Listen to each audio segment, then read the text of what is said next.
নমস্কার শ্রীজি মহারাজ, আবার চলে এলাম। ভক্তদের ছেড়ে তো থাকতে পারি না, কারণ ভক্ত কৃপা হি কেবলম। ভক্তের কৃপা এমন একটি কৃপা যেখানে অসাধ্য সাধন হয়ে যায়। ভক্তের কৃপা ছাড়া যেমন ভগবানের কিছু হয় না, ভক্তেরও কিছু হয় না। তাই ভক্তের কৃপা পাওয়ার জন্য বারে বারে আমি তোমাদের কাছে ছুটে আসি। আর আজ ভক্তদের উদ্দেশ্যে আমি জানাবো দান, সর্বশ্রেষ্ঠ দান কি। আজ আপনারা জানবেন, শুনবেন এবং আপনাদের মত মতামতের আশায় রইলাম। সর্বশ্রেষ্ঠ দান কোনটা? প্রথমে আমি একটু বলি যে মন থেকে আপনি যা কিছু অপরকে দেন, বা আমরা আমাদের মন থেকে যা কিছু আমরা অপরকে দিই, বিনিময়ে কিছু চাই না, বা যা দিলাম তা ফেরতও চাই না, তাকে বলা হয় দান। এই দান কে করেছিলেন? আপনারা জানেন যে দান করেছিলেন বলি রাজা।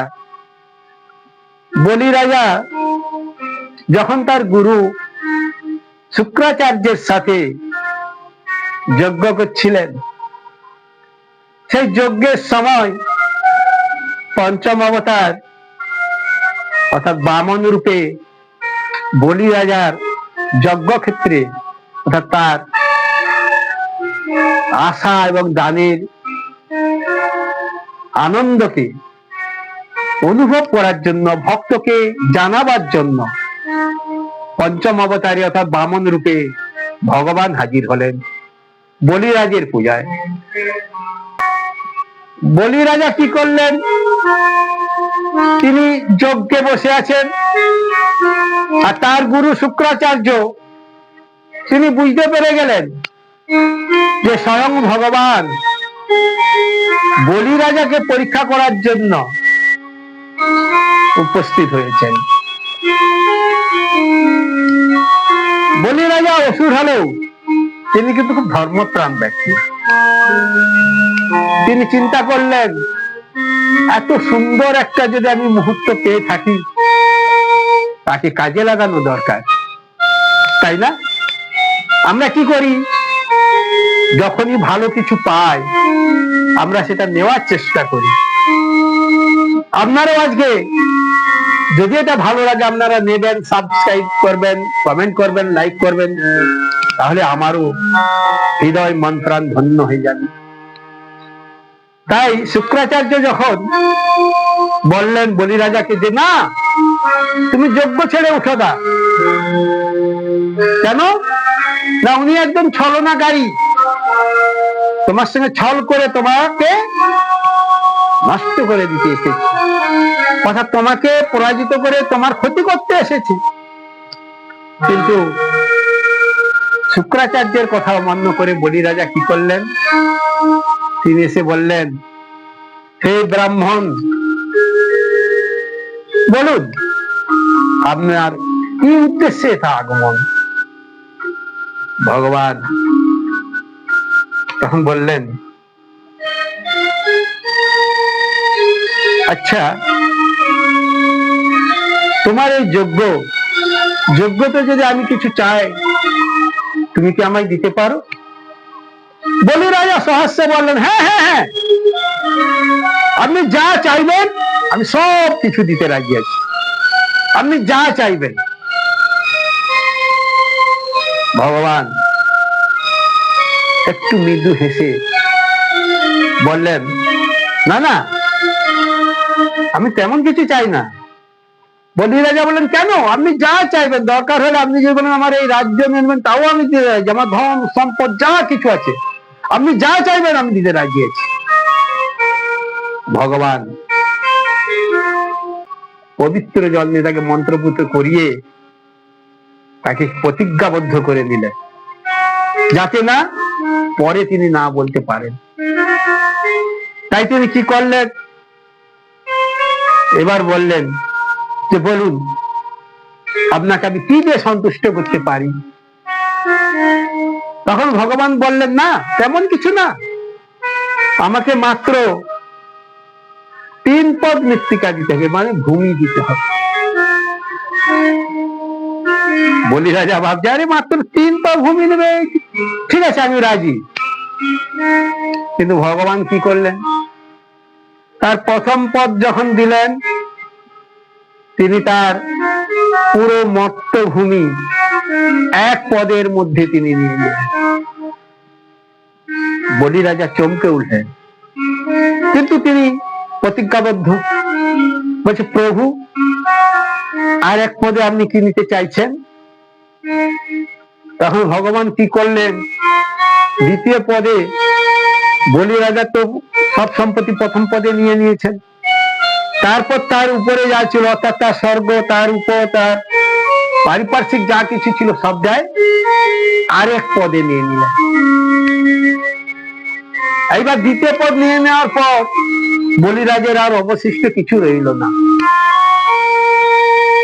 তখন ভগবান বলছেন, আমি আমার তৃতীয় পদ কোথায় রাখবো একটু বলো। বলি রাজা খুব চিন্তায় পড়ে গেলেন যে আমার তো আর কিছু নেই, আমার স্থাবর অস্থাবর যা কিছু সবই তো 2টি পদের মধ্যে উনি নিয়ে নিলেন, তাহলে আরেকটা পদে ওনাকে আমি কোথায় রাখতে দিই। তখন বলি রাজা তার সহধর্মিনীর সঙ্গে একটু আলোচনা করে নিলেন। তার সহধর্মিনী বললেন, তুমি কি বুঝতে পারছো না যে উনি স্বয়ং ভগবান এবং তোমাকে পরীক্ষা করছে, যাও ভয় পাবার কি আছে, তুমি বলো ভগবানকে যে আমার সব কিছু দিয়েছি কিন্তু আমি তো আমাকে দিইনি, তাই তোমার তৃতীয় চরণ তুমি আমার মস্তকে রাখো, কিন্তু তার আগে তৃতীয় চরণটাকে দেখতে হবে। সবাই কৌতূহলী হয়ে আসছেন যে তৃতীয় চরণটা কি। তৃতীয় চরণ তো এর আগে আমরা কেউ দেখিনি, আমরা কি করি হাতের লাঠিটাকে তৃতীয় চরণ বলি বুড়ো বয়সে, কিন্তু ভগবান তো আর হাতের লাঠিটাকে তৃতীয় চরণ বলতে পারে না। তাই ভগবান কি করলেন, বলি রাজার কথা শুনে তিনি তার নাভি পদ্ম থেকে তার তৃতীয় চরণ চরণ যখন তিনি প্রদর্শন করলেন, সেই তৃতীয় চরণ দেখে বলি রাজা বলেন, ভগবান আমি আপনাকে চিনতে পেরেছি, আপনার তৃতীয় চরণ আপনি আমার মস্তকে রাখুন। ভগবান তখন বুঝতে পারলেন যে আমি বলি রাজার কাছে হেরে গেলাম। ভগবান ভাবছিলেন আমি জিতে যাব, কিন্তু না, তিনি ভক্তের কাছে সবসময় পরাজিত হতে চায় এবং তাতেই তার আনন্দ। কেন ভক্তের কাছে যদি পরাধীন না হতে পারে ভগবান, তাহলে কি হয়, ভগবানের আনন্দ লীলা প্রকাশ হয় না। তাই ভগবান তৃতীয় পদ কি করলেন, বলি রাজার মস্তকে রাখলেন আর বলি রাজাকে পাতালে যেতে হলো, এবং সেখানে সেই বলি রাজা কি হচ্ছে না, তিনি তার সুখে শান্তিতে স্বাধীনভাবে রাজত্ব করছে। এইটা কি হলো, এটা হচ্ছে প্রথম দান। ভগবানকে দান করলেন বলি রাজা।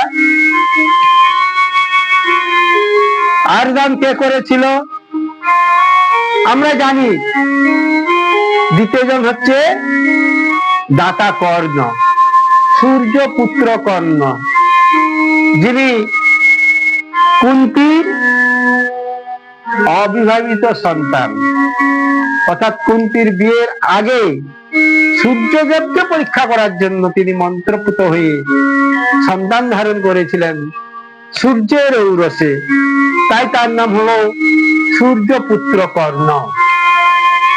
সেই কর্ণ সেও দানবীর। তিনি কি করেছিলেন, তিনি তার সব কিছু যুদ্ধের আগে প্রায় দান করে দিয়েছিল। স্বয়ং ইন্দ্র যখন তার কাছে এসে তার কবচ এবং কুণ্ডল নিয়ে নিল, কবচ কুণ্ডল যদি না নিত তাহলে কর্ণের মৃত্যু হতো না। কর্ণ জানতো যে এই কবচ কুণ্ডল থাকলে আমাকে কেউ মারতে পারবে না, কর্ণ অমর হয়ে যাবে। তাই ভগবান কি করলেন, ইন্দ্র এসে তিনি কি করলেন না তার কবচ আর কুণ্ডল নিয়ে চলে গেলেন। কর্ণ কবচ আর কুণ্ডলও দান করে দিলেন। আর সেই দান করার পর কি হলো, কর্ণ তার নিজের মৃত্যুকে নিজে আহ্বান করে দিল। কিন্তু তার যে এই দান, এই মহৎ দান ভক্তের কাছে আজও স্মরণীয় বরণীয় হয়ে আছে।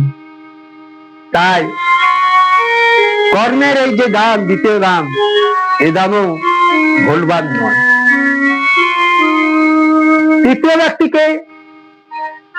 তৃতীয় ব্যক্তি হলেন আমাদের দধীচি মুনি। সেই দধীচি মুনি কি করেছেন, বৃত্তাসুর নামক এক অসুর এমন পরাক্রমী, এমন তার শক্তি, এমন তার যুদ্ধের ক্যাপাসিটি, এমন তার সিস্টেম তৈরি করে নিয়েছে যে তাকে কেউ হারাতে পারছে না, যুদ্ধে তার কাছে কেউ জিততে পারছে না। তিনি কি হয়েছেন, তিনি মহাদেবের বলে বলিয়ান হয়ে গেছে, কেউ তাকে পরাজিত করতে পারছে না। তখন কি হলো, দেবসভা বসলো। দেবসভা বসে নারায়ণ, ব্রহ্মা, বিষ্ণু, মহেশ্বর সবাই একসঙ্গে বসে চিন্তা করলেন যে না, এই বৃত্তাসুরকে যদি পরাজিত করতে হয় তাহলে কি দরকার, কোন একজন সৎ ব্যক্তি যে কখনো মিথ্যা কথা বলে না, তাহলে তার বুকের পাঁজর দিয়ে বজ্র নামক অস্ত্র বানাতে হবে এবং ও ওই বজ্রাঘাতেই মারা যাবে।